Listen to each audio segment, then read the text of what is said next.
In a small village nestled in the lush valleys of what is now southern Africa, where the air was thick with the scent of wild sage and the distant roar of lions echoed through the hills, there lived a young man named Thabo. Thabo was poor, with little more than the clothes on his back and a heart full of courage. His parents had passed away when he was young, and he spent his days herding goats for the village chief, barely scraping by. Yet, Thabo was known for his kindness, his quick wit, and his unwavering bravery. He was a son of the Basotho people, and though he had no wealth, he carried the pride of his ancestors in his stride. One day, the village was abuzz with news. The great King Mthunzi, ruler of the nearby kingdom of Lesotho, had announced a bravery competition. The prize, the hand of his daughter, the beautiful Princess Naledi, in marriage. The competition was open to all young men, but the challenges were said to be perilous, tests of courage, wisdom, and strength. The king's messengers, dressed in vibrant shweshwe cloth, traveled from village to village, beating drums and calling out the news. Thabo's friends laughed when he declared he would enter. "You, a goat herder, what chance do you have against warriors and princes?" they scoffed. But Thabo simply smiled. "Bravery is not in the spear you carry, but in the heart that beats within you," he replied, echoing the wisdom of his late father. The first challenge was to retrieve a golden feather from the nest of the Inyoni Yezulu, the legendary sky bird, which lived atop the treacherous Thaba Bosiu, the mountain at night. This mountain was sacred to the Basotho people, said to be the place where their ancestors communed with the spirits. Many young men tried and failed, for the mountain was steep, and the bird's nest was guarded by fierce winds and lightning. But Thabo, who had spent years climbing hills to find lost goats, scaled the mountain with ease. When he reached the nest, he spoke softly to the sky bird in Sesotho, offering it a handful of wild marula berries he had gathered along the way.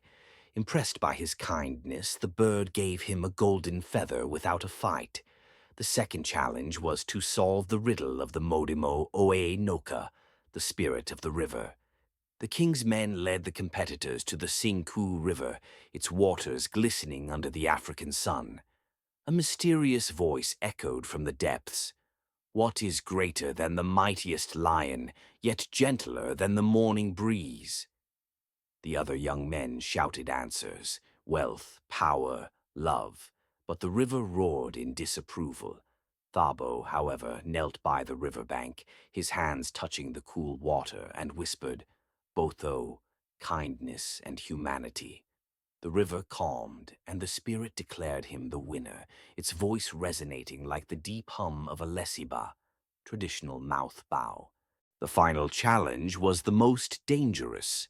Thabo and the remaining competitors were taken to the edge of the Kalahari Desert, where they were told to retrieve a sacred stone from the lair of the Indlovu, a fearsome beast that was said to be half lion, half elephant. The Ndlovu was a creature of legend, feared by all who knew its name. Many turned back in fear, but Thabo pressed on, guided by the stars and the teachings of his ancestors. When he found the beast, it was wounded, its paw caught in a hunter's trap. Instead of attacking, Thabo approached slowly, speaking soothing words in Sesotho. He freed the beast and tended to its wound with herbs he carried in a small pouch. Grateful, the Ndlovu allowed him to take the sacred stone, a shimmering karetsa, quartz, that glowed like the moon. When Thabo returned to the kingdom, the king was astonished. "You have proven not only bravery but also wisdom and compassion," King Mthunzi said, his voice echoing through the royal kraal. "You are truly worthy of my daughter's hand." Princess Naledi, who had watched the challenges in secret, stepped forward. She was adorned in a sishushu dress, her hair braided with beads that sparkled like the night sky. She had been moved by Thabo's humility and courage.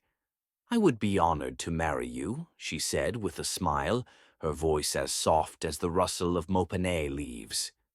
Thabo and Naledi were married in a grand ceremony, celebrated with traditional mokibo dances and the rhythmic beats of djembe drums. The village elders blessed their union, and Thabo was gifted a royal blanket, a symbol of his new status. But he never forgot his roots, often returning to his village to help those in need. He built a school for the children and taught them the values of Boto, kindness, respect, and community. Years passed, and Thabo and Naledi ruled the kingdom with wisdom and fairness.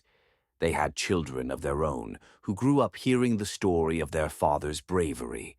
Thabo's tale became a legend, told and retold around the fire, where the elders would gather the young ones and say, "True bravery is not in the strength of your arm, but in the goodness of your heart."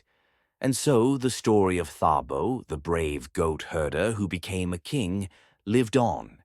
It was a story of hope, of courage, and of the power of kindness, a story that reminded everyone that no matter how humble your beginnings, you can achieve greatness if you hold true to your values. And that, my little ones, is the tale of Thabo, the brave heart of our people. But remember, this is just one of many stories that our ancestors have passed down through the generations. There are tales of clever hares, wise tortoises, and mighty warriors who walked these lands long before us. Would you like to hear more African stories like this? Let me know, and I'll weave another tale for you. Don't forget to like and subscribe for more. Goodbye for now.